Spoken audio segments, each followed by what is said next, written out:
Salut tout le monde, c'est Lizofy et nous revoici dans une vidéo dans laquelle je vais vous faire un retour sur les différents jeux auxquels j'ai pu jouer depuis la dernière vidéo de ce même style. Il y aura, si je ne m'abuse, 12 jeux dans cette vidéo. Il y a de très bonnes surprises, il y a des jeux où il y a besoin d'un peu de réflexion quand même avant de vraiment donner son avis propre. La dernière vidéo avait eu l'air de vous plaire, donc je refais cette expérience avec la caméra sur le dessus. J'ai corrigé un peu le cadre, même si bon du coup ça dépasse un peu sur les côtés. Premier jeu dont je voulais vous parler dans cette session, c'est Duel of Chaos. Duel of Chaos, ça fait un petit moment maintenant que c'est sorti, mais comme beaucoup de jeux de toute façon que vous verrez dans cette vidéo, ça fait partie de ces jeux où j'ai beaucoup joué quand c'est sorti, puis pas du tout pendant une longue période, et après on m'a offert la suite avec cette petite extension, et là je m'y suis remis un peu dedans. Mais pour rappel, Duel of Chaos, c'est un jeu à deux, c'est surtout un jeu de deck building, et dans ce deck building, le but du jeu, c'est de vider son paquet de cartes en un seul tour. Vous savez, c'est un truc qui arrive souvent dans les deck building de je joue des cartes, je fais des combos de fou, je vide mon paquet, après je continue encore, je reprends ma défausse et je la remélange, je repioche des trucs encore et encore. Dans ce jeu-là, le but c'est juste vider son paquet. Si le paquet est terminé, alors la partie est gagnée. Donc c'est un jeu pour ceux qui adorent le deck building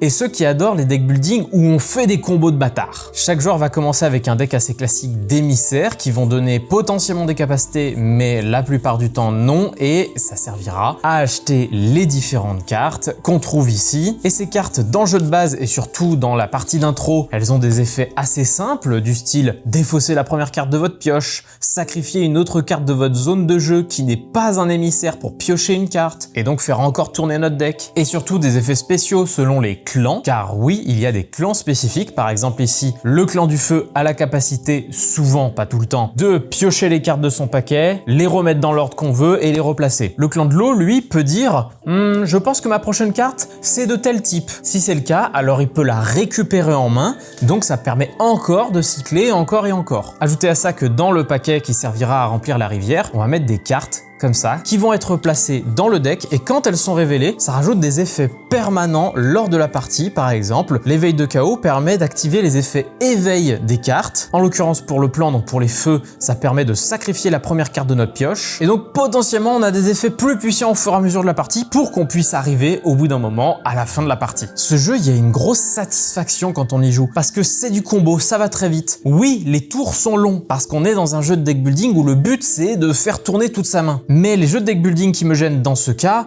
c'est quand on joue à plus de 2 joueurs. Là, on ne joue qu'à 2 joueurs. Donc finalement, un tour de jeu, même s'il est long, ça va, on n'a pas le temps de s'ennuyer, vraiment. Donc vous avez les effets des cartes, mais vous avez surtout aussi beaucoup d'effets écrits en noir ici, où c'est souvent écrit si défaussé, alors faites quelque chose, si sacrifié, alors faites quelque chose. Et donc on va encore avoir un enchaînement et un combo permanent qui va faire que on va essayer de vider notre deck. Ça, c'est la partie de base, c'est-à-dire le clan du feu, le clan de l'eau. Dans la boîte de base, qui n'est pas celle-ci, ça c'était des boîtes spéciales, d'ailleurs la mienne a mon nom dessus, enfin mon pseudo. Dans la boîte de base que vous trouverez dans le commerce, il y a le clan de Vermist, enfin l'extension Vermist, dans laquelle il y a d'autres cartes supplémentaires qui vont donc être ajoutées à ce paquet-là, ou remplacer, en fait on choisit les clans qu'on veut rajouter dedans, et cette faction ajoute l'effet dévore qui permet directement de sacrifier des cartes, donc beaucoup plus facile d'épurer son deck. C'est une notion souvent très importante dans les jeux de deck building. Dans ce jeu-là, oui c'est important d'épurer son deck, mais il faut faire très attention parce que trop épuré veut dire que potentiellement on aura moins d'effets de combo. Donc faut trouver le juste milieu. Et dernièrement, on a eu une extension, l'extension Zoï, qui nous rajoute de nouvelles cartes avec des émissaires et surtout des cartes qui rajoutent encore un nouvel effet qui s'appelle l'effet recycle, qui permet de copier l'effet d'une carte qui est dans notre zone de jeu. Donc réactiver des combos encore et encore. Duel of Chaos, je sais qu'il n'a pas eu forcément un très grand succès. Personnellement, je trouve que c'est une vraie bonne proposition de deck building et surtout de pouvoir faire découvrir le deck building à des gens ou à les entraîner à trouver quelle carte fait tel ou tel combo. Souvent dans les deck building, il y a plusieurs stratégies possibles. Les combos ne sont pas forcément la stratégie. Là c'est le cas, on cherche à jouer de plus en plus de cartes ou au contraire à toutes s'en débarrasser, mais on reste dans un deck building, c'est-à-dire je joue mes cartes, j'achète potentiellement des cartes dans la rivière, je les ajoute à ma défausse et si j'ai plus de cartes à jouer, c'est au joueur adverse de de jouer, il va essayer de jouer le maximum de cartes, etc. etc.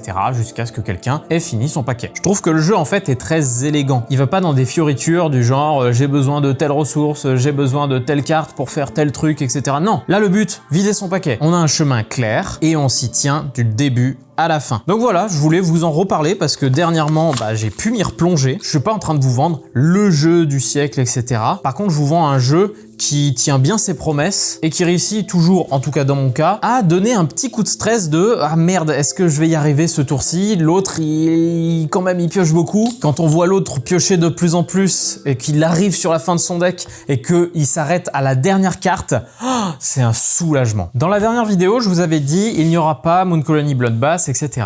Pourquoi? Parce que c'est dans cette vidéo qui va être finalement Moon Colony Bloodbath. Alors, un sacré jeu, je vais le mettre en place. Alors, Moon Colony Bloodbath, c'est un jeu un petit peu de création de moteur, mais surtout de survie. Le but du jeu, c'est de survivre. La partie, elle s'arrêtera de deux manières. Soit on est le dernier survivant, et dans ce cas, bravo, on a gagné. Soit on fait 13 tours de jeu, ce qui peut être très long, puisqu'en fait, c'est par rapport à ces cartes-là, où en fait, il faut faire 13 fois le paquet qui est ici, pour rajouter une carte, puis encore, puis rajouter une autre carte, etc. etc. Survivre 13 tours de jeu, pour le moment, je l'ai jamais fait. Et pourtant, j'ai joué pas mal au jeu. Je dis survivre parce que ici, nous avons nos humains. Et ces humains, eh bien, régulièrement, on va nous dire de les défausser. Notamment quand on ajoutera ces cartes-là. Là, tout le monde en retire 3. Là, tout le monde en retire 4. Là, tout le monde en retire 6, etc. etc. Et on va très souvent avoir des problèmes comme ça, des cartes qui vont nous enlever des humains. Sachant qu'on en a que 30 au départ et qu'en récupérer, c'est pas facile. Comment on va faire du coup? Eh ben on va jouer des cartes. Par exemple, je vais jouer cette carte-là. Ça, c'est le coup de la carte, là c'est écrit 0, je la mets devant moi, et du coup, c'est un jeu un petit peu de moteur, c'est-à-dire qu'on va pouvoir poser des cartes et des cartes et des cartes pour essayer de faire des effets qui vont nous aider à survivre ces différents tours. On a 4 jetons d'action, on peut soit exploiter, donc gagner de l'argent, récolter, donc gagner des pommes, rechercher, donc piocher des cartes qui vont nous aider potentiellement, construire, donc jouer une carte de notre main, donc en la payant avec l'argent qui est ici, et stocker, donc ça c'est mettre des petites caisses qu'on peut mettre potentiellement sur des cartes qui vont nous aider. Là par exemple si on les met ici, eh bien en les dépensant on regagne des habitants, donc c'est plutôt utile. La particularité du jeu qui est assez sympathique, c'est que là par exemple les cartes sont vertes, elles ont un effet quand on récolte. Donc par exemple si je fais l'action récolter qui est ici, non seulement je prends 4 pommes, mais j'active aussi toutes les cartes qui ont l'effet récolté. Par exemple ici, lorsque je récolte, je récupère un habitant. Là, je peux dépenser mes caisses pour rajouter des habitants. Là, c'est quand je fais l'action stocker. Là, c'est quand je fais l'action rechercher. Donc là, ça me permettrait de piocher une carte supplémentaire. Bref, c'est un jeu à moteur. Pas forcément un très gros jeu à moteur, mais c'est un jeu à moteur. Et ces cartes, en plus de servir en moteur, avec des effets qui vont nous aider, etc., eh bien, lorsque nous n'avons plus d'habitants dans notre zone ici, nous allons devoir obligatoirement sacrifier des cartes qui sont devant nous, qui vont nous donner justement des humains. Donc là, sacrifier cette carte, ça me rajoute 10 humains dans mon espace. Donc je n'ai plus cette carte, mais je me suis sauvé. Et il y a des cartes qui vont être orientées que là-dessus. L'exemple parfait, c'est le Dôme d'Insouciance, qui coûte 15 d'argent, donc c'est énorme, qui a un effet qui rajoute le prochain événement de la pioche là-dedans, donc ça veut dire que ça accélère la fin de partie, mais surtout quand je le détruis, je gagne 20 habitants. Donc la carte, elle sert surtout à se défendre. Là, en ressortant le jeu devant vous pour vous le présenter, c'est vrai que malgré tout, je l'aime bien. Vous allez voir pourquoi je dis malgré tout. En fait, le jeu, il tourne excessivement bien. Les tours de jeu, c'est on retourne une carte, on fait ce qu'il y a dessus. Là par exemple, c'est faites une action. Là on tourne une carte, faites une action. Là on tourne une carte, ajoutez le prochain événement. On tourne une autre carte, ça c'est des cartes twist qui sont des cartes différentes qu'on ajoute à chaque partie. Et à chaque fois, on retourne une carte, on fait ce qu'il y a dessus, point. Oui, on peut réfléchir à quelle action je fais quand c'est la carte justement qui dit de faire une action. Mais ça coule quand même de source quoi. C'est très fluide, c'est très nerveux. On peut ajouter des cartes qui ne sont que pour nous dans ce paquet principal. On peut faire des combos dans tous les sens, on fait tout pour survivre, bref, le jeu fonctionne à merveille. Et il y a une certaine satisfaction quand on arrive à jouer certaines cartes, quand on arrive à poser certaines cartes ensemble et donc faire des combos. Par exemple, si on a une carte qui rajoute beaucoup de caisses et qui permettent de les mettre sur la nursery, ouais, on enchaîne après les récoltes et on est tranquille. Mais j'ai un petit problème avec ce genre de jeu. Je passe globalement un bon moment sur ces jeux-là. Terraforming Mars, je pense que je le case pas tout à fait dans le même genre, mais à peu près. C'est un jeu à moteur, on a des cartes en main, on les met. Bon, même si c'est un jeu à moteur où les moteurs peuvent être éphémères, vu qu'on va devoir souvent se débarrasser de cartes pour se protéger, et ben ça reste un jeu à moteur. Et moi, mon problème avec les jeux à moteur, c'est que quand quelqu'un est vraiment meilleur dans la partie, ça se voit. Et ça se voit presque un peu trop. On voit trop la personne gagner, prendre de l'avance et donc ne pouvoir rien y faire. Et quand je dis rien y faire, et ben c'est le deuxième souci pour moi de ce genre de jeu. L'interaction, elle est pas là. La seule interaction qu'on peut faire, c'est rajouter potentiellement des cartes robots, qui sont des cartes uniquement méchantes, enfin quasiment que méchantes. Et ces cartes robots, en fait, le problème c'est qu'elles attaquent tout le monde. Donc finalement, on est tous sur un pied d'égalité sur ce malus. Donc, ce n'est pas un jeu pour moi, c'est-à-dire que pas impossible que je m'en sépare un jour, mais je peux pas nier qu'effectivement, on me propose une partie, ouais, carrément, je joue, y a pas de problème. Les parties font moins de 30 minutes parce que on meurt bien plus vite que ça. Et donc en soi, je ne peux pas dire que le jeu me déplaît pas. Alors si, l'esthétique, bon, je suis d'accord, il y en a qui vont dire on n'aime pas. Je suis désolé, mais ça, bon, c'est moche. Il y en a qui vont dire ça peut être juste kitsch. Oui, c'est kitsch, mais je sais pas, moi ça me parle absolument pas. Je trouve ça pas beau du tout, mais ça à la limite c'est du goût personnel, donc voilà. Et donc Moon Colony Bloodbath, j'attendais d'y jouer, je suis content d'y avoir joué pas mal de fois maintenant. Je vais sûrement encore le ressortir. Néanmoins, bon, est-ce que c'est le boom de l'année? Ça dépend quel type de joueur vous êtes. Moi j'avoue que j'ai besoin qu'il y ait un peu de récit qui se passe dans une partie, c'est-à-dire un truc où on peut se refaire la partie ensemble, où on discute, etc. Là, on est juste en train de suer à grosses gouttes. Alors autant dans un jeu comme Bad Bones, ça me dérange pas parce que justement, on sue à grosses gouttes, on est tous dans le même bateau à vraiment souffrir et surtout on peut en envoyer chez les autres. Là, on sue à grosses gouttes tous ensemble et on essaie de faire au mieux par rapport aux cartes qu'on a, aux choix d'action qu'on fait. Bref, je suis pas le plus convaincu par le plaisir de jeu que propose Moon Colony Bloodbath, qui pour moi se rapproche trop d'un jeu à moteur et c'est pas pour moi. Néanmoins, je vous encourage à le tester. Il est très probable que vous y trouviez votre compte. Et en plus, il y a plein de plateaux différents, mais il n'y a même pas d'asymétrie. Bon, après, l'asymétrie, elle se fera avec le moteur, je sais. On va enchaîner avec, pour moi, un oublié de ces dernières années. C'est ça. Kites a marché, Quickshot a bof marché, et Fireworks n'a pas marché. Et pourtant, Fireworks, c'est Kites en mieux. En fait, c'est Kites peaufiné, c'est-à-dire un jeu avec des sabliers. Donc on a nos petits sabliers qui sont ici, on en a même un qui est sur cette piste-là. Et après, on a nos différentes cartes de feux d'artifice avec les différentes couleurs. Alors dans Kites, c'est des cerfs-volants, là c'est des feux d'artifice, mais on a toujours cette histoire de je retourne le bleu et le violet, je vais donc retourner le bleu et le violet. Et maintenant, c'est à la personne suivante de jouer. Le but du jeu, c'est qu'aucun des sabliers ne se vide, parce que sinon, on se prend des malus, enfin plutôt, on s'approche de la fin de partie, tout simplement. Donc si un sablier se termine, hop, on perd un truc. Et surtout, la notion un petit peu plus spéciale, c'est que si jamais on veut jouer le orange, il faut que le orange, à l'inverse, soit terminé. Donc en l'occurrence, là, je joue ça, je retourne orange et rouge, et surtout, j'avance le orange sur la partie d'après. Donc en fait, ça témoigne plus ou moins de la durée de la partie, et le but, c'est faire éclater le sablier orange ici. Donc jusque-là, c'est Kites. Donc là, en fait, quelque part, c'est Kites ce que je viens de vous présenter. C'est juste le jeu avec des sabliers où il faut pas que les sabliers se terminent. Mais,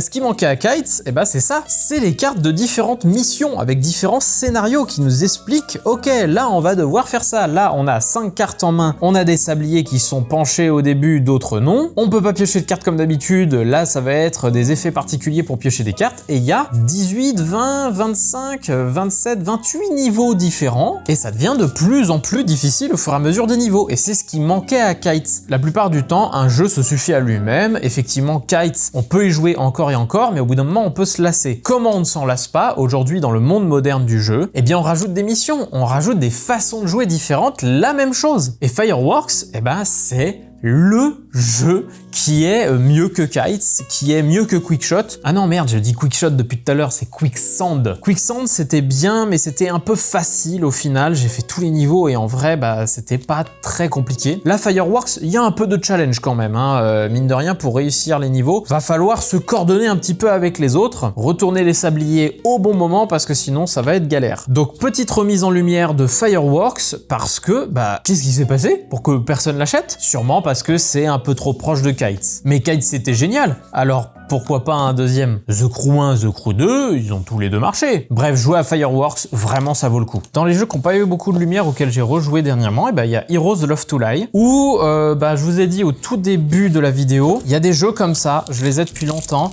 j'y ai joué au moment où c'est sorti et en fait j'y avais pas rejoué. Pourquoi? Parce qu'il y a plein de trucs qui sortent et du coup on peut pas se permettre toujours de rejouer et rejouer à certains jeux. Et pourtant c'est dommage parce que il y a des jeux comme ça qui sont des très bonnes propositions et qui donnent envie de revenir. Donc déjà, Heroes Love to Lie, c'est un matériel de fou. Il y a des petites pièces en métal ici. On a des cartes qui, là, sont sleevées. Je sais pas si vous savez, mais moi, j'aime pas les sleeves. Mais bon, le jeu est avec les sleeves. Donc finalement, quand vous achetez le jeu, vous avez déjà de quoi sleever votre jeu. Et on a différentes cartes avec des illustrations assez folles. Le jeu, c'est littéralement un mélange entre un love letter et un mascarade. C'est-à-dire que on a une carte en main chacun, ou plutôt une carte face cachée. On a deux monstres qui sont ici. Lorsque c'est notre tour, on peut soit attaquer un des monstres, et dans ce cas dire « je suis tel personnage, j'attaque les monstres ». Pour tuer un monstre, il faut être au moins de la valeur égale aux monstres qui sont ici. Donc là, je dis « je suis l'elfe, j'attaque le squelette ». Les autres peuvent me dire « non, t'es pas l'elfe toi ». Dans ce cas, on vérifie, je retourne ma carte. Si c'est bien le cas,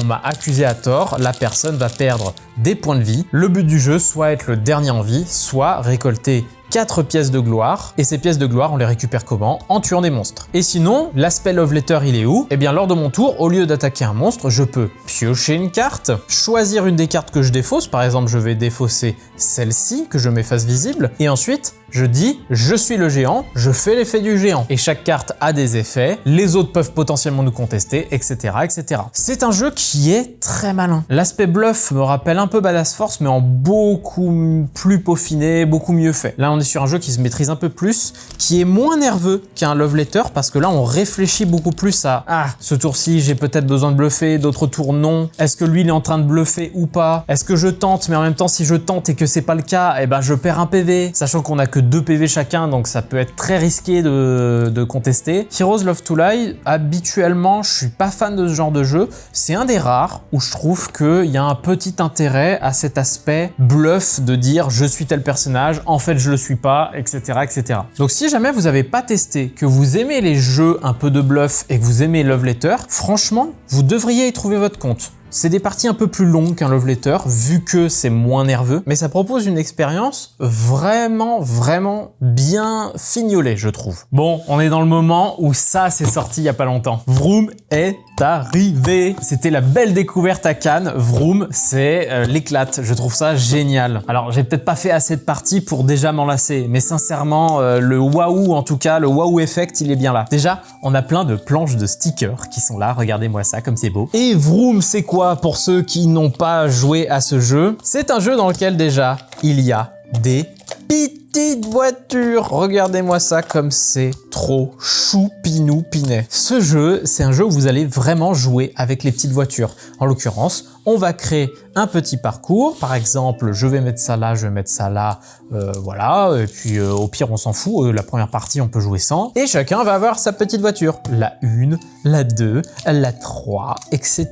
etc. Le but du jeu, c'est d'avancer notre petite voiture jusqu'à l'arrivée. C'est un jeu coopératif. Comment on va faire avancer notre voiture? On va donner à chaque fois une carte à chaque joueur. Donc par exemple, le numéro 1, on va lui donner la 2, lui, on va lui donner la 3, lui, on va lui donner la 6. C'est au hasard, hein, on prend le paquet face cachée, etc. Et chaque joueur va déplacer sa voiture de la valeur. Là, le 1, il va avancer de 2. Mais De quoi? T'as pas mis de plateau, t'as pas mis de case, t'as pas mis de distance, c'est quoi 2? Eh bah justement, 2 par exemple pour moi, bah ça serait ça, voire même un peu moins. Lui il a 3, bah 3, lui il va peut-être faire ça, mais quoique, peut-être que pour lui 3 c'est ça. Et 6, bah lui il va aller jusque là. Bon, les autres vont comprendre forcément qu'il a un gros chiffre, mais voilà. Sauf que au final, on va donner 5 cartes à chacun. On va faire différents tours, on va ajouter à chaque fois une carte. Et il faut que sur ces 5 cartes passées à chaque personne, lorsqu'on a terminé la course, donc il faut qu'une personne ait traversé la ligne d'arrivée, eh bien il faut que les additions de ces 5 cartes soient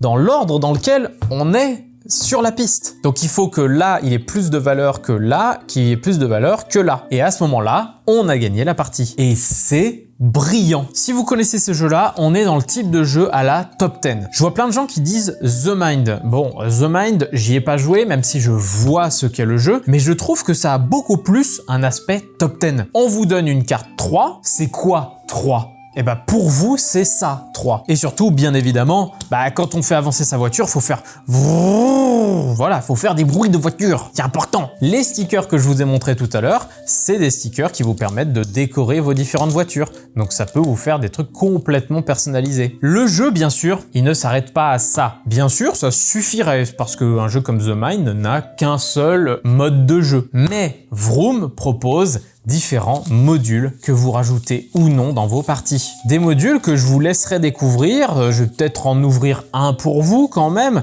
Par exemple, le module météo, où derrière on a les éléments de à quel point ça ajoute des choses ou pas. Par exemple ici c'est déjanté, interactif, réflexion, là c'est très déjanté. Que fait la météo? Eh bien ça ajoute des cartes météo, et ces cartes météo elles vont dire lors de ce tour les déplacements doivent se faire en fermant les yeux. Lors de ce tour les déplacements doivent se faire avec une pichenette. Ou avec le vent, c'est il faut souffler sur la voiture pour déplacer la voiture. C'est complètement débile ce module là, mais c'est pour ça que c'est écrit déjanté dessus. Et il y a plein d'autres modules, notamment il y a un module où même si vous faites tomber votre voiture, et ben vous continuez quand même la course. Il y a un module où vous choisissez un objet et lors de votre course entière, il va falloir passer au moins une fois à côté de l'objet pour faire du ravitaillement. C'est l'arrêt au stand en fait. C'est fun. Moi je trouve ça très fun. Je sais qu'il y a des gens qui sont peut-être plus lassés déjà de ce jeu. Personnellement, je trouve le jeu vraiment fun. J'ai pu y jouer à 3, à 6. C'est vrai que j'ai pas joué à des modes intermédiaires. J'ai joué soit à 3, soit à 6. Et notre seule partie à 6, on l'a gagnée. Franchement, j'y croyais pas parce que à 6, franchement, la différence entre les différentes personnes, ouah, c'est compliqué. Mais on l'a fait. Donc c'est clairement faisable. Franchement, si vous n'avez pas encore joué à cette pépite qu'est Vroom, je ne peux que vous encourager à y jouer. C'est coloré. Si c'est pas cité à l'as d'or, je trouve ça dommage parce qu'il y a une vraie proposition avec ces petites voitures. En fait, je dis il y a une proposition. Effectivement, c'est peut-être pas le jeu révolutionnaire, mais avec cette interaction de voiture, eh ben, ça change tout ce qu'on connaît de ces types de jeux. De ces jeux à deviner ce que les autres ont fait ou pas. Moi, il y a un truc que j'adore faire, c'est quand j'ai un 1, et ben en fait je fais que la voiture elle cale, donc je fais un bruit de voiture qui cale et elle avance de pas grand chose quoi. Bravo Big Moustache Games qui est une entreprise en plus lyonnaise, un éditeur lyonnais. Antonin Bocara, Amélie Guinet, bravo. Je trouve en plus le jeu très mignon, très joli. Jouez à Vroom, c'est chouette Vroom. On va enchaîner par le merveilleux l'encyclopédie des monstres. J'en ai déjà parlé pour la vidéo de Cannes, mais comme je vous ai expliqué, j'y avais pas rejoué finalement depuis Cannes. Et là, je l'ai ressorti pour avancer un peu dans l'histoire et ouais, je confirme. Alors, on va sûrement le finir très vite, mais c'est quand même une expérience vraiment géniale. C'est un plaisir de jeu, c'est pas de la trop prise de tête, même si on peut parfois être un peu stressé parce qu'on a peur de décevoir les autres. Si vous n'avez pas entendu parler de l'encyclopédie des monstres, laissez-moi vous expliquer. Déjà, l'encyclopédie des monstres, c'est un jeu magnifique dans des petites cassettes comme ça où vous avez à chaque fois des niveaux différents. On commence avec la cassette de l'Europe dans laquelle il y a différents monstres qu'on va placer face cachée devant nous avec différents jetons qui sont ici. Les jetons, faut pas les ordonner, faut les placer un peu de manière chaotique comme ça. Chaque joueur a des cartes de monstres. Et ces cartes de monstres, elles nous demandent de trouver ces monstres-là. Par exemple,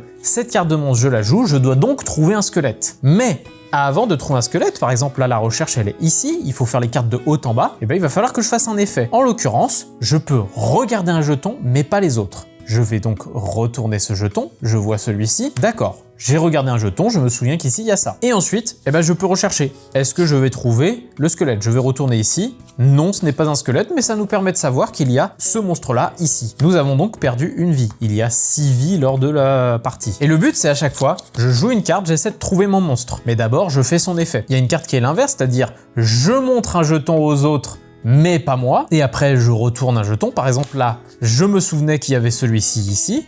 Je le retourne. Il y a des cartes un peu plus interactives. Par exemple, la Banshee. La Banshee, c'est je ferme les yeux et les autres doivent me diriger où est-ce que je dois retourner un jeton. Par exemple, je vais essayer de retourner, je crois qu'il était par là, celui-ci. Et c'est bien une Banshee, j'ai réussi. Et le but, c'est retrouver tous les monstres en posant la carte correspondante. Mais le truc un peu fourbe, c'est imaginons, on a réussi à retourner différents monstres. Là, on a Dracula qui est un peu spécial. Si à un moment, je dis... Je joue le fantôme, je retourne ici, je vois qu'il y a un squelette, ok, il est pas là, je vais retourner là. Oh mince, je me suis trompé. Et là, on recache absolument tous les jetons et on revient à zéro. Enfin, pas tout à fait à zéro, on a emmagasiné de l'information. On sait où sont tel ou tel monstre sur le plateau. Et on va recommencer. Et on va faire jusqu'à trouver tous les différents monstres. C'est un jeu qui revisite le memory. Est-ce que c'est pas ultra chou la manière dont c'est proposé? Franchement, quand on m'a dit c'est un memory, j'ai fait ok, d'accord. Et en fait, quand j'ai vu que quand on se trompait, fallait recommencer tout depuis le début, je trouve ça magique comme c'est proposé. Il y a des cartes un peu spéciales, hein. Par exemple ici, on a le vampire où lorsqu'on doit chercher le vampire, il faut trouver les deux d'un coup, c'est-à-dire la chauve-souris et le vampire en même temps. Il y a un chien qui est caché quelque part d'ailleurs. Le chien, il nous permet que si on s'est trompé, on considère que c'est quand même réussi. C'est un jeu qui se destine à la base pour les enfants, mais globalement pour les familles ou pour jouer de manière chill, franchement, ça fait le taf. C'est beau, c'est agréable à jouer, on peut se lancer dans une partie juste en lisant les niveaux d'après, c'est-à-dire que vous pouvez juste prendre votre livret et lancer. Il n'y a pas besoin de lire des jours avant pour emmagasiner les règles. Je trouve que c'est un tour de force. Vraiment, je pense que quand j'aurai terminé, j'en reparlerai. Il fait partie de ces jeux comme Toriki ou comme Zombie Kids, où je pense que je vais le torcher complètement parce que c'est agréable à jouer en fait. Il n'y a pas d'autre mot, c'est juste très agréable à jouer. Donc si vous êtes passé à côté, c'est dommage, c'est dommage. Chaque boîte a ses spécificités, ces monstres qui du coup font des effets spécifiques, des dispositions potentiellement particulières, par exemple mettre en ligne les différents jetons. Vous avez de quoi faire avec l'encyclopédie des monstres, même si je pense que c'est un jeu finalement qui prend pas longtemps si jamais on veut aller jusqu'au bout très rapidement. Et le petit fourreau, oui, ça peut être chiant, mais moi je le garde parce que c'est super choupi. Jeu suivant, un jeu couillon comme pas permis, Collect. J'espère que ça passera pas inaperçu parce que franchement, Collect, c'est le nouveau jeu de chez Common. Oui, les mêmes qui faisaient Zombicide. Oui, c'est bizarre de voir Zombicide et Collect. Collect, c'est un petit jeu de cartes. Non, c'est pas un jeu de cartes avec des chiffres et des couleurs. Merci mon Dieu, c'est pas un jeu de cartes avec des chiffres et des couleurs. Et heureusement, j'en ai marre d'avoir des jeux de cartes avec des chiffres et des couleurs, même s'ils sont bien. C'est un jeu pour moi qui a des petits airs de Captain Flip un peu. À savoir, on a 2 tas qui sont ici, disposés devant nous. À mon tour, je pioche une carte. Je vois qu'il y a ça sous la carte. Bon, vous voyez, toutes les cartes sont foil, hein, c'est très joli, c'est mignon. Je vois qu'il y a ceci sous ce paquet. Je ne la veux pas. Soit je la replace ici, soit je la replace ici. Par exemple, je vais la replacer ici et je vais piocher la carte de l'autre paquet, mais celle-ci, je la garde. Bon, là, pas de bol, je chope un deuxième poulpe, on va le mettre devant nous. Et le but du jeu, c'est ça. C'est je pioche, je choisis si je prends ou pas. Là, le caméléon, il est cool, je le récupère. Donc comme Captain Flip, c'est soit je prends le premier, soit je suis obligé de prendre le second. Et on enchaîne les tours comme ça. Là par exemple, j'ai le singe, là j'ai le lion, là j'ai le perroquet. Donc soit je mets à gauche, soit je mets à droite à chaque fois. Et à chaque fois que je pose une carte, je fais son effet. Sauf si c'est des effets de fin de partie comme ces 2 cartes là. Par exemple, le singe ici, c'est échanger le singe avec une carte de chez quelqu'un d'autre. Donc je prends la carte de quelqu'un d'autre et je la fous ici. Donc ça permet potentiellement de placer des cartes devant nous. Mais c'est quoi le but? Le but du jeu, c'est soit d'enchaîner 4 cartes de la même couleur l'une à côté de l'autre. Par exemple, là j'ai un crabe. Je vais décider de déplacer cette carte ici parce que ça me fait 2 perroquets à côté. Quoique, ça m'en fait 3 puisqu'en fait le caméléon remplace n'importe quelle carte. L'ennui du caméléon, c'est que si jamais on en rajoute un deuxième dans notre piste, dans notre ligne, eh bien on retire les deux et on les met sous une pioche. Donc le but c'est juste enchaîner 4 personnages de la même couleur, ou de répondre à une des conditions. Par exemple, le lion ici, c'est si jamais on a une carte de chaque couleur, alors on gagne la manche. Lui, c'est si jamais on a 3 paires dans notre camp, eh bien là pareil, on gagne la manche. Et le but c'est de gagner 2 manches, à savoir avoir une couronne complète, puisqu'en une manche, on récupère qu'une demi-couronne. Le truc un peu fourbe du jeu, c'est qu'en fait la partie ne pourra durer que 4 manches, parce qu'en fait, imaginons nous sommes 4, je gagne une couronne, il gagne une couronne, et il gagne une couronne. Lui, il a pas gagné de couronne. Et bah s'il gagne cette manche, il gagnera la couronne complète. C'est un peu abusé, mais quelque part, c'est juste pour limiter le nombre de manches et faire un jeu extrêmement efficace. Chaque carte a son petit effet. Le singe, c'était pour échanger. Le crabe, c'est pour déplacer une carte, soit chez nous, soit chez les adversaires, pour pas qu'ils fassent leur ligne de 4. Le caméléon, il remplace n'importe qui. Le perroquet, il permet de dire...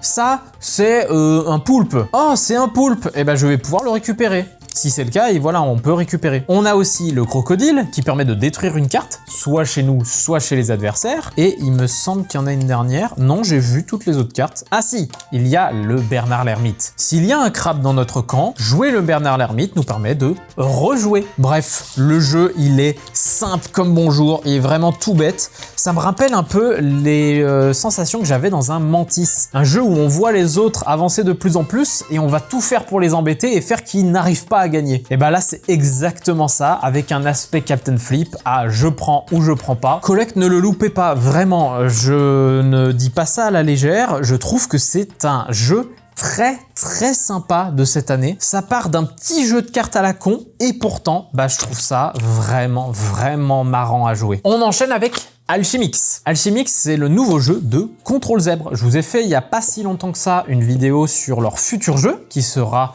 Vermine, un jeu de deck building. Vous pouvez retrouver la vidéo par ici. Alchemix, c'est un jeu, non pas de deck building, c'est un jeu de draft et de tableau building. Alors le jeu de draft, pour rappel, c'est on a un choix, on en prend une, les autres en prennent une, etc. etc. Là, on a l'aspect tableau building en plus, c'est-à-dire de placer des cartes d'une certaine façon devant nous. En l'occurrence, ça sera placé, on aura 5 cartes possibles à chaque fois dans notre camp. À chaque tour, on va poser différentes cartes qu'on pourra drafter. Par exemple, il y a ces cartes-là. Moi, j'en prends une, un adversaire en prend une, etc., etc. Et après, on les place. Et il y a 5 manches, donc 5 moments où on récupère des cartes devant nous. Mais surtout, vous venez de voir que je viens d'en récupérer 2. 5 manches, 2 cartes récupérées par manche, 5 emplacements. Donc ça veut dire qu'on aura 10 cartes. Comment on met 10 cartes? Eh ben en fait, les cartes qu'on a récupérées, eh ben on va les placer par-dessus des cartes. Et oui, c'est bien le problème, c'est qu'il va falloir abandonner ces différentes stratégies. Potentiellement, pour avoir plus de cartes, on va pouvoir utiliser des cartes signées qu'on va placer comme ça. Et là, dans ce cas, on pourra considérer qu'ici, il y a 2 cartes. Mais elles sont disposées au même endroit. Pourquoi je dis même endroit? C'est parce que là, vous voyez par exemple ici, que cette carte nous dit que si elle est en haut, alors elle rapporte 7 points. Celle-ci, en vrai, il faudrait plutôt que je la place ici. D'ailleurs, celle-là est très mal placée. Mais c'est juste pour vous donner l'exemple. Et le jeu a diverses façons de faire des points. Par exemple, mon personnage ici me rapporte 2 points par Laurier et Patoun que j'ai dans mon tableau de cartes. Donc ça, c'est les différents personnages qui vont demander ça. Il y a après les juges qui vont demander des cartes d'un certain type placées à certains endroits et plus on en a de bons, plus on a des points. C'est assez exponentiel. Et après, bah, ce sont les cartes elles-mêmes. Là, en l'occurrence, celle-ci, elle rapporte des points en fonction de leur placement. On a différents types de cartes. Là, c'est écrit 8. C'est des points en fonction de telle ou telle chose. Là, les 7, c'est des points en fonction de ça. Là, les 6, c'est des points en fonction de ça, etc., etc. Là, la 5, c'est si vous n'avez pas de Patoun, eh ben, vous gagnez beaucoup de points. Et à chaque début de partie, on va mélanger un certain type de cartes ensemble pour créer un paquet de cartes pour toute la partie et on va faire cette partie avec ces différentes façons de faire des points. Ce jeu, il est d'une efficacité, il pourrait remplacer Space Lab, même si Space Lab a d'autres sensations. Celui-ci, on est plus dans le « Ah, je prends des trucs, mais en fait, je les veux pas vraiment », parce qu'on va devoir se dire « Bah non, tant pis, je fais pas tel effet, je fais pas tel effet, je fais pas tel effet, j'oublie cette stratégie, je vais partir sur autre chose. Ah merde, le juge, il me demande ça, bon bah je vais devoir faire autre chose. » On est sur du jeu de draft simple, du jeu de tableau simple, mais où en fait, Tout réside dans le fait de gérer la frustration. Si je prends telle carte, eh ben je vais devoir oublier telle carte. Au début, ça va, on est tranquille parce qu'on a très peu de cartes possibles. Mais plus on avance dans la partie, moins on a envie de prendre de cartes parce qu'on avait peut-être déjà tout bien optimisé dans notre tableau de cartes. Donc Alchemix, moi, c'est un jeu que je retiens beaucoup pour le moment cette année. Je verrai après y avoir beaucoup joué s'il se cale quelque part dans mon top d'année. Mais pour le moment, je rencontre un jeu qui est que j'aurais voulu jouer beaucoup plus tôt parce que c'est plutôt stratégique en réalité et il faut être malin dans les choses qu'on abandonne et malin dans les choses qu'on prend. Il faut pas oublier un seul aspect de point. Notre personnage, les cartes, les juges, bref, Alchemix. Ça a l'air de rien, c'est le petit jeu de draft hyper simple. Là, c'est écrit 20 minutes. Ouais, ça dépend le nombre de joueurs. Théoriquement, ça peut être beaucoup moins. Et merci Contrôle Zèbre, parce que je suis deg de pas y avoir joué plus tôt et franchement, c'est chouette quoi. C'est vraiment chouette. Allez, on entre dans les gros jeux. Premier gros jeu, c'est Dungeon Legends. Alors gros jeu en termes de taille, en réalité, il est pas si gros que ça. C'est plutôt un jeu familial, j'ai envie de dire. Le jeu est super beau, il y a une extension pour Chronic of Avel, puisqu'en fait, c'est le même univers que Chronic of Avel. Et Dungeon Legends, c'est donc un jeu un peu de deck building, il y a un peu un aspect de deck building, mais c'est surtout un jeu à scénario. Il y a 5 scénarios dans la boîte, et dans ces scénarios, on va devoir réaliser un objectif sans perdre et notamment en survivant face à des vagues de monstres. Je vais essayer de mettre en place un scénario pour vous montrer. Donc là, j'ai fini la mise en place. Ça prend un petit peu de temps à mettre en place parce qu'on a des petites boîtes qui sont super pour ranger, mais du coup, voilà, parfois ça peut mettre un peu de temps. Le but du jeu, comme je vous le disais, c'est accomplir des scénarios tout en se défendant. On a une disposition qui est demandée par le scénario lui-même. Là, en l'occurrence, c'est d'avoir ces différentes cartes lieux, notamment de l'incendie ici, et puis d'autres lieux qui vont nous servir à d'autres choses. À chaque tour, on joue exactement comme un deck building, c'est-à-dire j'ai 5 cartes en main, je les joue, je fais des actions avec, etc., etc. Par exemple, avec elle, je vais jouer une carte avec un déplacement. Donc, je vais me déplacer ici. Ensuite, je vais jouer une carte épée. J'attaque donc ce monstre. Mais là, il me riposte. Donc, je vais utiliser des défenses. J'en ai pas. Je me prends donc 2 PV dans la gueule, mais je lui ai mis un dégât. Ces monstres, s'ils avancent sur cette case, nous avons perdu la partie. Comment ils avancent? En fait, il faut qu'ils soient poussés quand même par derrière. Donc, théoriquement, là, il avance pas avant un moment. Il faut que des cartes soient piochées. Là, en l'occurrence, c'est des cartes avec des événements, donc ça ne fait rien. Mais si jamais nous avons un monstre, s'il vous plaît, voilà, un serpent de feu qui est ici. Là, le serpent de feu, lui, il va prendre un jeton feu, le placer sur lui et il faut le tuer, sinon il va enflammer une zone, un lieu qui est sur le plateau. Ce scénario, il faut se débarrasser de tous les pions feu. Les pions feu qui sont notamment ici, ou les pions feu qui vont être posés à cause de ces serpents de feu. Comment on va faire? Il faut aller sur des zones où on peut remplir notre seau d'eau. Je dépense 3 poussières, imaginons j'avais 3 poussières, je dépense 3 poussières pour remplir mon seau d'eau. Je me déplace ici, je vide mon seau d'eau, j'enlève donc un pion incendie de cet endroit. Et le jeu, globalement, ça va être ça. Ça va être des allers-retours de lieu en lieu pour faire leurs différents effets, pour remplir le seau d'eau, ou le jeter dans les feux, ou placer des pièges, qui sont ces petits jetons qu'on place ici. S'il avance ici, il se prend 4 dégâts. Des lieux qui nous permettent de piocher des cartes en plus, de récupérer des jetons faits. Ces jetons faits, c'est des jetons qui sont placés devant nous et qui ont des effets uniques et qui sont assez efficaces. On a chacun des compétences qui sont ici qu'on peut utiliser une fois par partie. Là, ça me permet de me téléporter. Là, je me soigne jusqu'au maximum. Là, je peux utiliser un des symboles sur mes cartes de manière joker. Et après, quand on tue des cartes, potentiellement, on a un gain de cartes. On peut récupérer une carte qui est ici. C'est des cartes beaucoup plus puissantes qu'on va placer sur notre pioche. Et donc, on va devenir de plus en plus fort. Sauf que le jeu, on perd de 2 manières. Soit quelqu'un arrive au bout,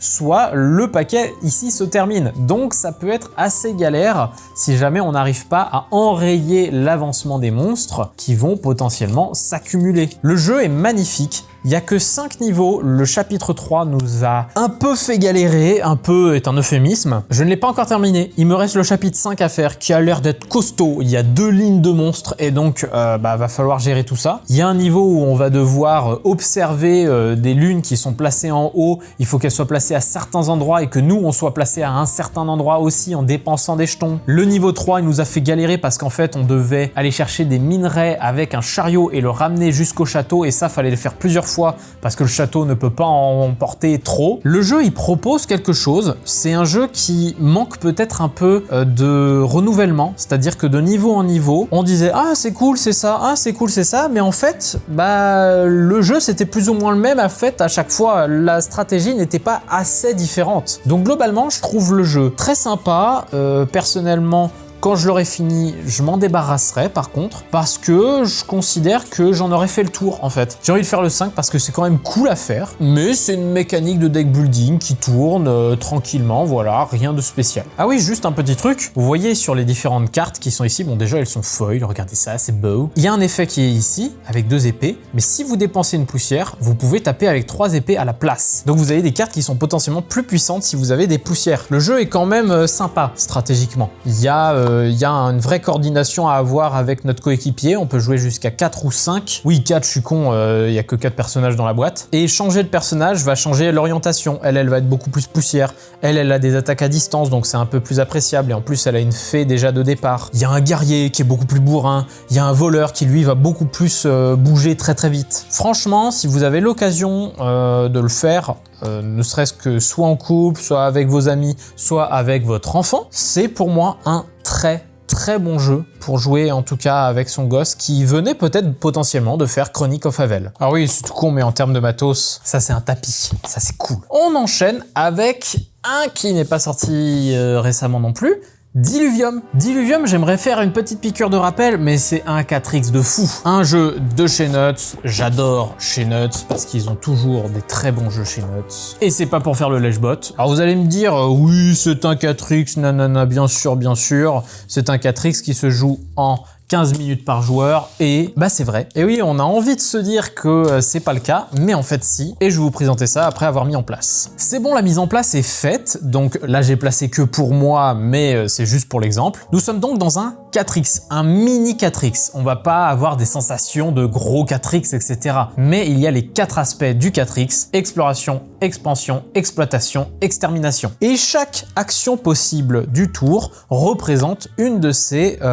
activités, de ces possibilités de 4X. En haut, on a l'exploration, à droite, l'expansion, en bas, l'exploitation et à gauche, l'extermination. L'exploration, c'est je déplace mon bateau sur une tuile. Lorsque je la découvre, je place un de mes cubes exploration sur une des cases qui me donne accès à une action. Par exemple, ça, c'est un point de victoire et ça, c'est je peux placer un de mes colons sur une des cases qui vient d'apparaître. En fait, non, pas forcément, on peut placer aussi chez nous. La deuxième action, c'est justement placer 2 colons. Donc par exemple, je vais en placer un et je vais là et un là. La troisième action, c'est exploiter les ressources. Il faut choisir une tuile et on récupère toutes les ressources où on a des colons dessus. Là, par exemple, je récupérerai une épée et là, je récupérerai une nourriture. Ces ressources, on les met sur notre paravent qui est devant nous ici, que les autres ne voient pas. Nos ressources sont limitées en nombre sur notre paravent, donc on peut pas avoir trop de ressources en même temps. Donc ça va nous obliger à les utiliser. Et surtout, les ressources qui sont dans les bacs ici sont limitées. C'est-à-dire que si jamais on doit défausser une ressource, elle va dans ce paquet-là. Et surtout, si un de ces blocs, un de ces types de ressources est vide, alors la partie se termine. C'est comme ça qu'on termine la partie. J'ai pas parlé de la dernière action, qui est l'action d'extermination. C'est comme l'exploration, c'est-à-dire qu'on peut déplacer notre bateau d'une case à l'autre. Si jamais il y a un navire adverse, alors grosse baston. La baston, elle va se différencier par rapport aux dégâts qu'on a là et par rapport aux épées qu'on va dépenser. Ça va différencier un petit peu le niveau de puissance. Et s'il y a un adversaire avec uniquement un bateau d'exploration ou des colons, les colons, ils se barrent, ils reviennent chez l'adversaire. Et donc, exterminer, ça peut être très important parce que ça peut faire aussi gagner des points de victoire. En l'occurrence, on gagne des points de victoire par rapport à la force de l'adversaire. Et surtout, il y a un petit aspect évolution au fur et à mesure de la partie, c'est-à-dire que si jamais j'ai réussi à poser ces 3 colons qui étaient placés ici, je gagne l'effet qui est ici. Là, par exemple, c'est normalement, quand on tue un navire adverse, on gagne les pièces correspondantes à son niveau à lui. Là, grâce à ça, je gagne aussi les pièces correspondantes à mon niveau à moi. Donc je gagne encore plus d'argent. Enfin, de points de victoire. Les pièces sont des points de victoire. Ici, ça nous permet de récupérer la ressource qu'on veut. Ici, ça nous permet de gagner une pièce. Bref, on a un aspect un peu évolution dans le jeu qui est appréciable. Et surtout, là, ce sont les tuiles où on doit y aller. Enfin, on peut y aller sans problème. Voilà, il n'y a pas de problème, on les retourne et voilà. Ici et ici, ce sont des endroits où il faut payer des ressources pour pouvoir y aller. Sachant que de base, on peut payer des nourritures pour se déplacer plus loin sur le plateau. Là, si je paye une ressource, je peux aller ici en faisant l'action exploration et c'est des endroits qui sont un peu plus intéressants, il y a plus de place. Les endroits niveau 2, c'est pareil, c'est encore plus intéressant puisqu'il y a encore plus de place. Il y a aussi potentiellement, alors je vais essayer de vous en trouver une, voilà des monstres qui sont à des endroits, si on les bat avec notre navire d'extermination, eh bien on gagne beaucoup de points de victoire. Cette case-là, elle nous permet de récupérer des cartes qui ont des effets uniques et qu'on va jouer dans la partie, qui vont nous permettre de changer parfois complètement les choses. Et le jeu est rapide, le jeu est hyper nerveux, on n'a pas envie de se faire attraper certaines choses. Par exemple, on a fait l'exploration ici, quelqu'un nous récupère le monstre derrière, bon c'est chiant quoi, parce qu'en plus le monstre on peut le faire qu'une seule fois. Il y a un peu un côté opportuniste dans le jeu qui est très appréciable dans ce genre de jeu où en fait vous voyez des ressources à des endroits, c'est quelqu'un d'autre qui les a trouvés en premier. Quel enfoiré! Diluvium, en plus de ça, il y a un mode solo, mais de fou. C'est un mode solo qui a une campagne avec un automat qui va vous obliger à gérer un petit peu les choses différemment. Là, en l'occurrence, voilà, là, c'est les scénarios. Il y a un placement très particulier pour les différents scénarios. Il y a un nombre de ressources très limité et surtout un nombre de points de victoire à atteindre parfois qui est pas facile. Et vous aurez des choix à faire à la fin de chaque scénario pour savoir quel scénario suivant vous allez faire. Je peux que vous conseiller de ne pas oublier Diluvium. Diluvium, c'est un jeu que je trouve excellent. Quand il est sorti, j'avais joué, j'avais trouvé ça génial, sauf que je me l'étais pas procuré et du coup j'y avais pas rejoué. Et là d'y avoir rejoué, ouais, c'est génial. Franchement, c'est génial, Diluvium. C'est des sensations de gros jeu dans un petit jeu, parce qu'en réalité, c'est pas gros du tout. Et j'espère vous avoir donné envie un peu de jouer à ce jeu. Il y a plusieurs manières de gagner. Il y a soit on découvre beaucoup, et dans ce cas, on découvre ça, on gagne beaucoup de points de victoire, soit on va beaucoup taper, soit on va beaucoup se placer pour récupérer des ressources. Ces ressources, elles vont nous servir à quoi? Eh bien, lors de l'exploitation, donc le moment où on récupère des ressources, on peut se débarrasser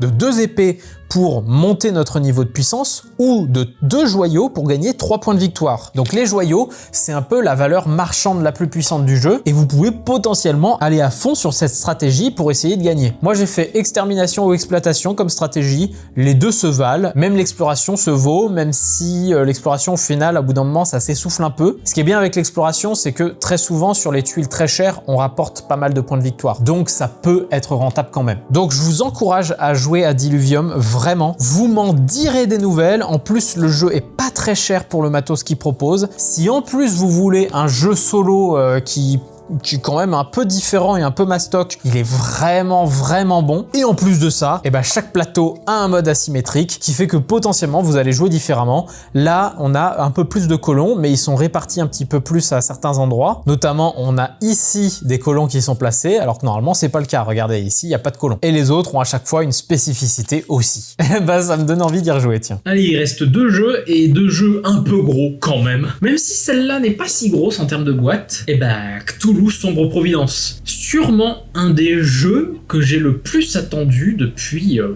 beaucoup d'années, parce que pour vous expliquer, avec Asmodée, on reçoit régulièrement des fichiers avec la liste des sorties qui arrivent et nous on sélectionne ce qu'on veut pas, etc. Ce jeu-là, ça doit faire 2 ans qu'il est dans la liste, mais parce qu'en fait il a été repoussé énormément de fois et c'est un excellent jeu. Même si, je vous avoue, les 2 derniers que je vais vous présenter, j'en ai fait qu'une seule partie. On va mettre ça en place pour vous montrer. Vous m'avez entendu juste avant que je mette en place le jeu, que j'avais un micro de merde, je refais pas l'intro, mais sachez que Cthulhu Sombre Providence, c'est ce jeu-là. Donc Cthulhu Sombre Providence, c'est un jeu dans lequel le but, c'est de choper le plus de points de victoire, comme quasiment tous les jeux, et pour ça, comment on va faire? On va devoir contrôler des villes. Les villes, en l'occurrence, vous voyez, là, elles rapportent des points de victoire. Si j'ai placé des cubes dedans et que je suis majoritaire dedans au moment de faire un type d'action, alors je peux le revendiquer et donc gagner des points de victoire. C'est un jeu qui va se jouer un peu d'une manière deck building, c'est-à-dire vous avez des cartes en main, vous en jouez et vous faites une action en correspondance. Par exemple, là, j'utilise les 3 cubes qu'il y a sur ma carte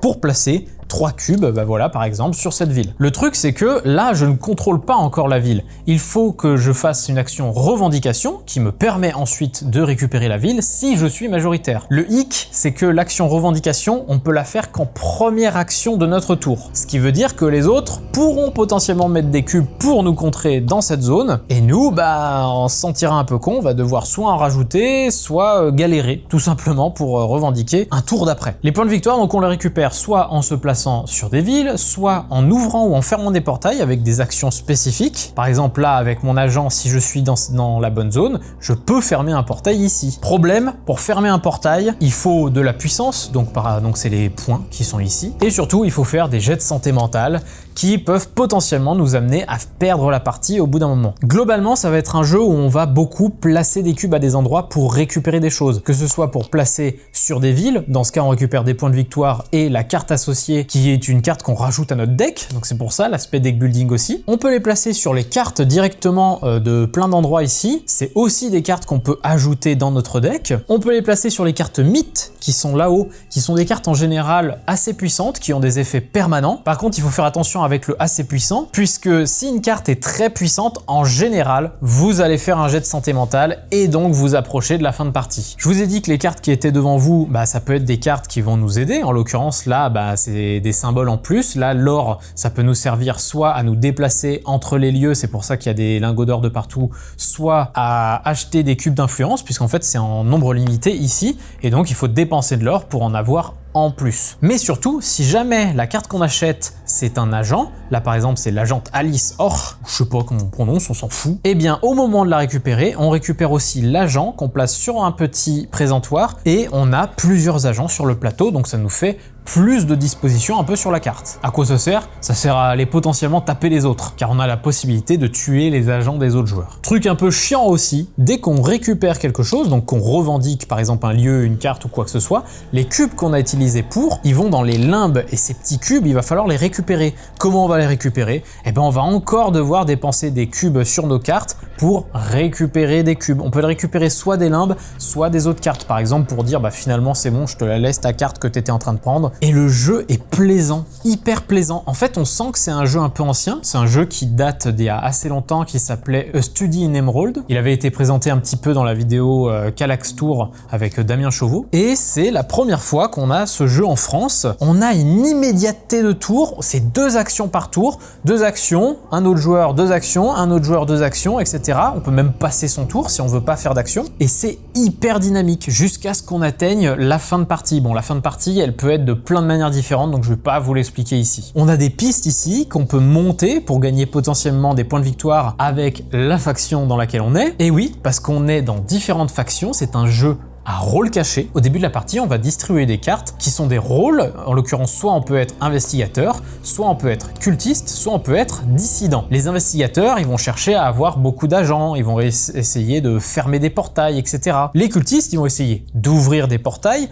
de tuer des agents, et ça leur fera de plus en plus de points de victoire. Et surtout, avoir des cartes qui rajoutent de la santé mentale, ça leur fait pas peur. Et les dissidents, ils sont un petit peu dans les deux camps. Ils vont gagner beaucoup en tuant les autres, ils vont gagner des points en ouvrant et en fermant des portails. Mais leur petit bémol, c'est que si jamais ils sont révélés avant la fin de la partie, ils perdront des points de victoire. Donc il faut faire vraiment attention en tant que dissident à ne pas se faire révéler. Et selon ces pistes-là, par exemple là, ici, je monte la piste du cultiste, eh bien les cultistes gagneront 4 points de victoire. Si jamais on joue à beaucoup, il y aura potentiellement 2 cultistes, 2 investigateurs. Et à la fin de la partie, un truc un peu drôle et un peu triste aussi, c'est que si on est 2 investigateurs, ça veut dire qu'il y en a un qui a tant de points de victoire et un qui a moins de points de victoire. Si un de nous a le moins de points de victoire de tous les joueurs, il fait perdre son coéquipier directement, même si c'est celui qui a le plus de points de victoire. C'est assez terrible, mais c'est un peu fun aussi dans l'histoire. Moi, j'aime bien quand le jeu nous en met plein la gueule. Et surtout, j'aime quand un jeu, on peut se souvenir des parties parce que il y a des choses qui se passent dans la partie. Il y a des coups bas dans tous les sens, on interagit tout le temps. On place des cubes à un endroit, quelqu'un vient nous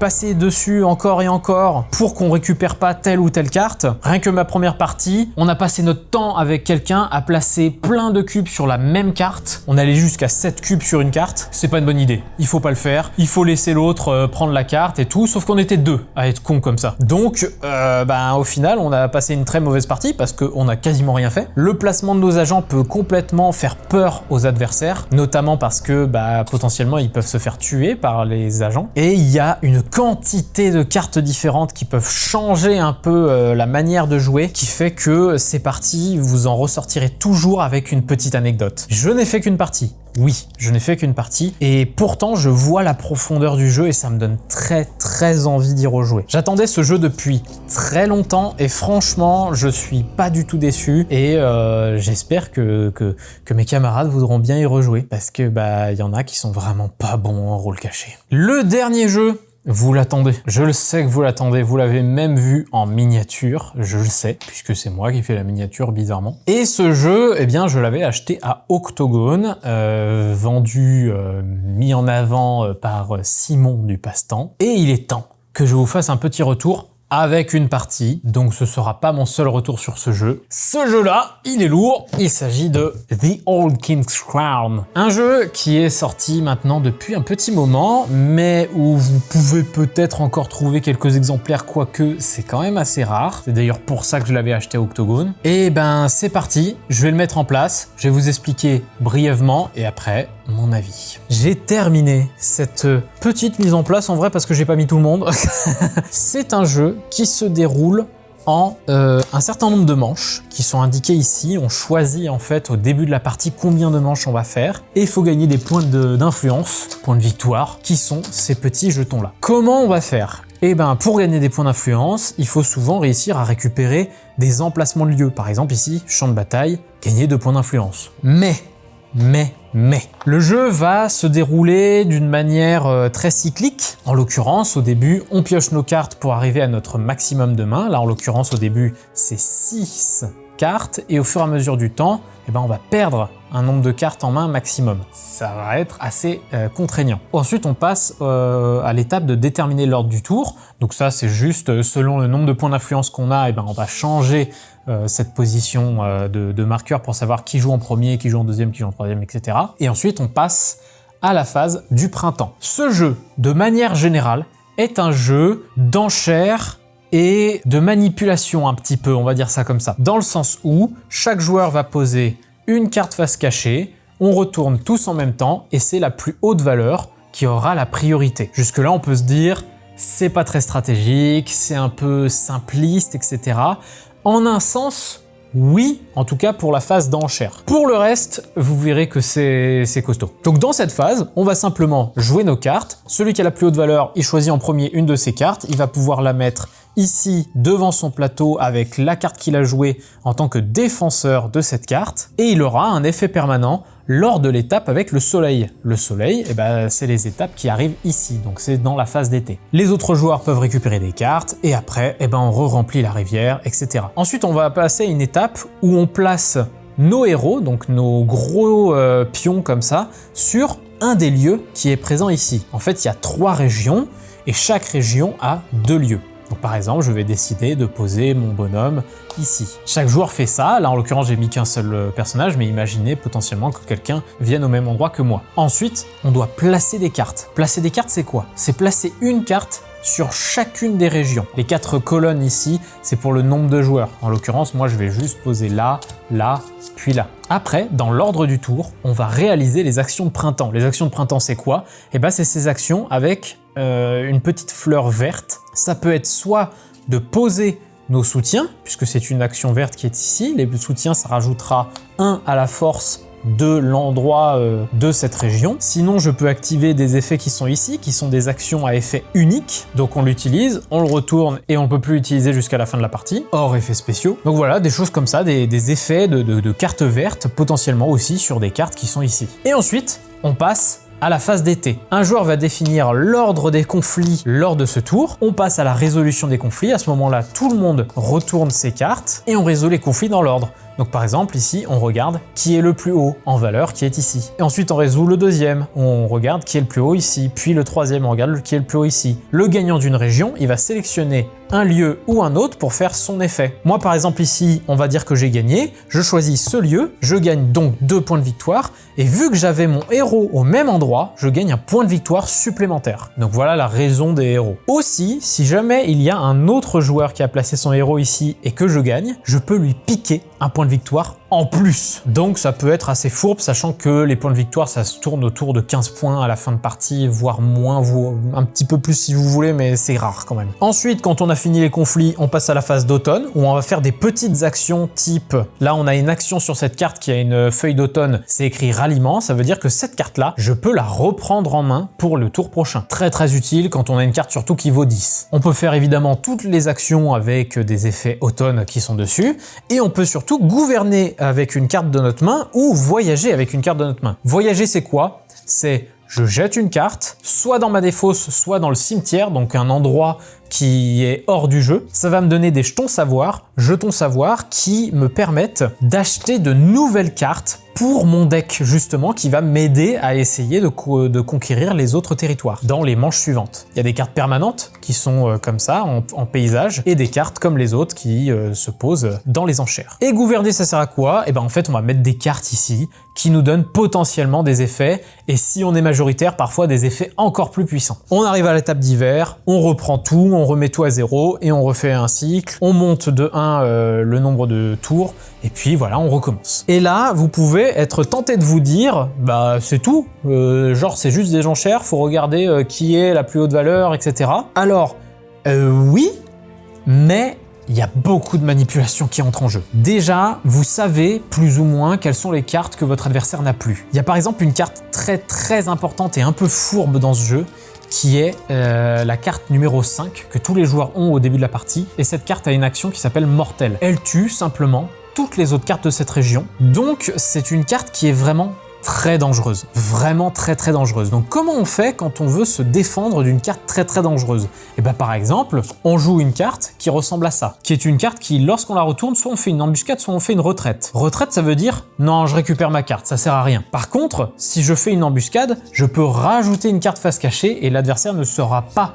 ce qui a été mis. Et en l'occurrence, je peux en profiter pour poser la fameuse carte très dangereuse dont je vous ai parlé juste avant, qui fait le mortel. Ça, c'est un exemple parmi d'autres. Il y en a qui permettent de récupérer plus de cartes à la fin du tour, parce que sinon, elles vont dans notre défausse ou notre cimetière, et donc ça va être difficile de les récupérer, car à chaque fois qu'on remélange notre défausse, on va devoir baisser notre maximum de main dont je vous parlais au tout début. Il y a un effet qui s'appelle déploiement, c'est pour que la carte reste plusieurs tours placée sur le lieu, et donc on va pouvoir poser d'autres cartes avec elle, et donc encore plus augmenter notre puissance. Et surtout, ajouter à ça que tous les joueurs sont énormément asymétriques. Chaque joueur a 4 compétences qui sont ici, compétences qu'on n'utilise qu'une seule fois, néanmoins, c'est des compétences qui sont vraiment très puissantes. Par exemple, celle-ci, je l'active lors des effets printemps, tous mes soutiens, donc tous mes petits bonhommes que j'ai posés un peu partout, me donnent 1 de force supplémentaire et ne se retirent pas à la fin du tour. Et les autres joueurs, ils ont des trucs pour manipuler leur deck, pour récupérer des cartes dans le cimetière, des choses comme ça. Plus les cartes royaumes qu'on a récupérées ici,